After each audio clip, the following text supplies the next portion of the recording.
Congolais et Congolaises, combattants de l'indépendance, aujourd'hui victorieux, je vous salue au nom du gouvernement congolais. À vous tous, mes amis, qui avez lutté sans relâche à nos côtés, je vous demande de faire de ce 30 juillet 1960 une date illustre que vous garderez ineffaçablement gravée dans vos cœurs, une date dont vous enseignerez avec fierté la signification à vos enfants, pour que ceux-ci, à leur tour, fassent connaître à leurs fils et à leurs petits-fils l'histoire glorieuse de notre lutte pour la liberté. Car cette indépendance du Congo, si elle est proclamée aujourd'hui dans l'entente avec la Belgique, pays ami avec qui nous traitons d'égal à égal, ni les Congolais digne de ce nom ne pourra jamais oublier cependant que c'est par la lutte qu'elle a été conquise.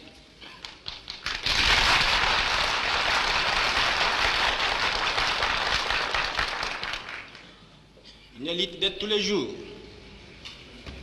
une lutte ardente et idéaliste, une lutte dans laquelle nous n'avons mélangé ni nos forces, ni nos privations, ni nos souffrances, ni notre sang. Cette lutte qui fit des larmes, des feux et des sang, nous en sommes fiers jusqu'au plus profond de nous-mêmes, car ce fut une lutte noble et juste, une lutte indispensable pour mettre fin à l'humiliant esclavage qui nous était imposé par la force. Ce qui fit notre sort à 80 ans du régime colonialiste, nos blessures sont trop fraîches et trop douloureuses encore pour que nous puissions les chasser de notre mémoire.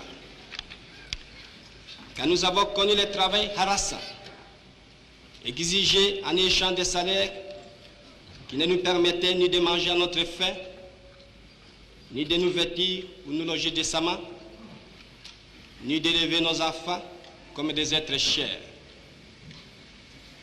Nous avons connu les ironies, les insultes, les coups que nous devions subir matin, midi et soir, parce que nous étions des nègres. Qui oubliera qu'à un noir, on disait tu, non certes comme à un ami, mais parce que les vous honorables étaient réservés aux seuls blancs. Nous avons connu que nos terres furent spoliées au nom des textes prétendument légaux qui ne faisaient que reconnaître les droits du plus fort.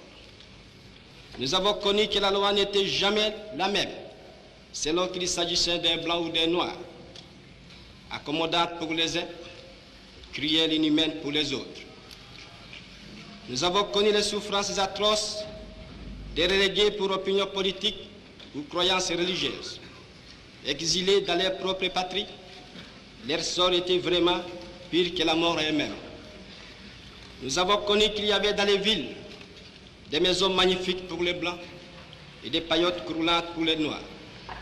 Que les noirs n'étaient admis dans les cinémas, ni dans les restaurants, ni dans les magasins d'Européens. Que les noirs voyageaient à même la coque de péniche, au pied du blanc dans sa cabine de luxe. Qui oubliera enfin les fusillades où périrent tant de nos frères. Les cachons furent brutalement jetés, ceux qui ne voulaient plus se soumettre au régime d'injustice, d'oppression et d'exploitation.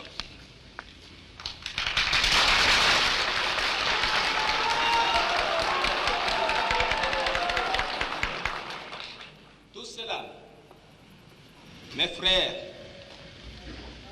nous en avons profondément souffert. Mais tout cela aussi, nous que les votes de vos représentants élus a agréé pour diriger notre cher pays, nous qui avons souffert dans notre corps, et dans notre quai de l'oppression colonialiste, nous vous le disons, tout court, tout cela est désormais fini.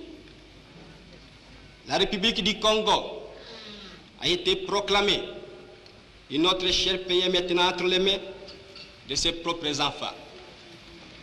Ensemble, mes frères, mes sœurs, nous allons commencer une nouvelle lutte, une lutte sublime qui va mener notre pays à la paix, à la prospérité et à la grandeur. Nous allons établir ensemble la justice sociale et assurer que chacun reçoive la juste rémunération de son travail.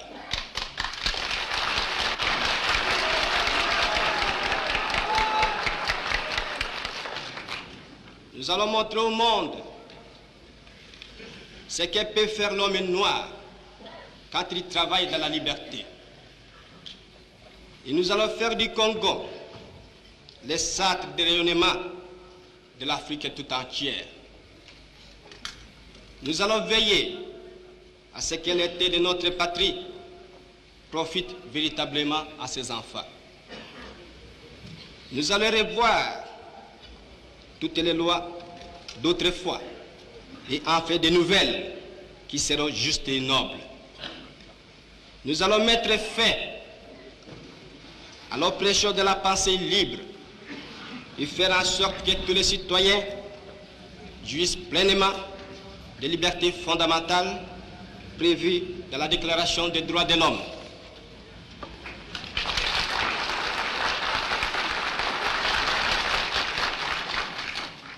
Nous allons supprimer efficacement toute discrimination, quelle qu'elle soit, et donner à chacun la juste place que lui vaudra sa dignité humaine, son travail et son dévouement au pays. Nous allons faire régner non pas la paix des fusils et des baïonnettes, mais la paix des cœurs et de bonne volonté.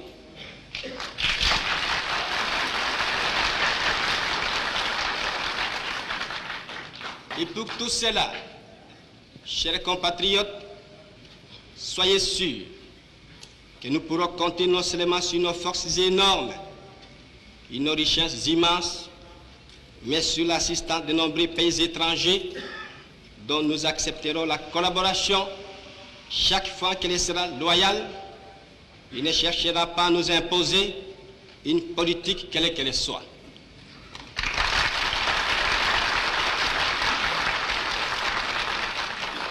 Dans ces domaines, la Belgique, qui comprenant en fait l'essence de l'histoire, n'a pas essayé de s'opposer à notre indépendance, est prête à nous accorder son aide et son amitié, et un traité vient d'être signé dans ce sens entre nos deux pays égaux et indépendants. Cette coopération, j'en suis sûr, sera profitable aux deux pays.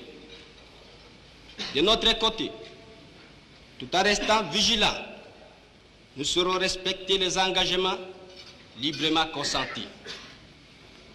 Ainsi, tant à l'intérieur qu'à l'extérieur, le Congo nouveau, notre chère République, que mon gouvernement va créer, sera un pays riche, libre et prospère.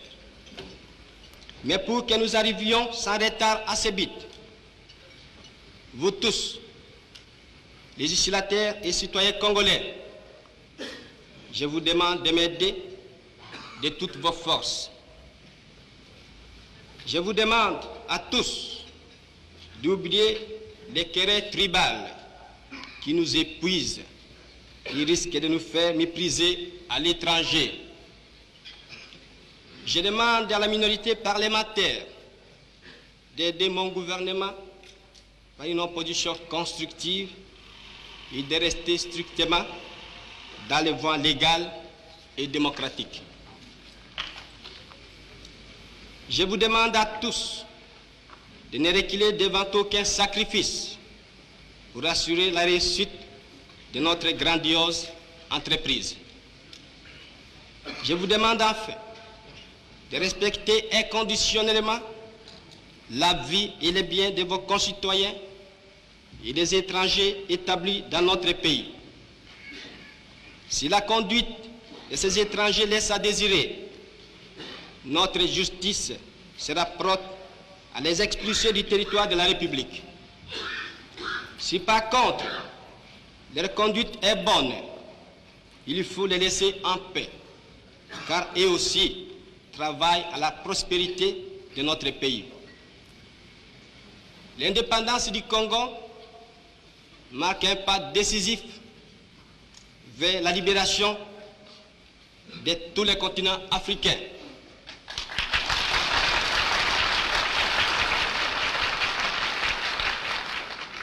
Voilà, si, Excellences, Mesdames, Messieurs, chers compatriotes, mes frères de race, mes frères de lutte, ce que j'ai voulu vous dire au nom du gouvernement en ce jour magnifique de notre indépendance complète et souveraine.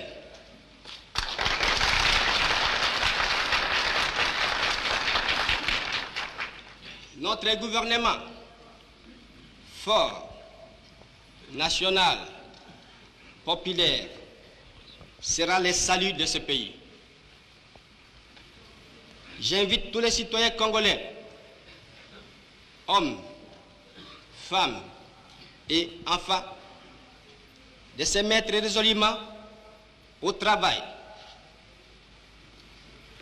en vue de créer une économie nationale prospère qui consacrera notre indépendance économique. Hommage aux combattants de la liberté nationale. Vive l'indépendance et l'unité africaine. Vive le Congo indépendant et souverain.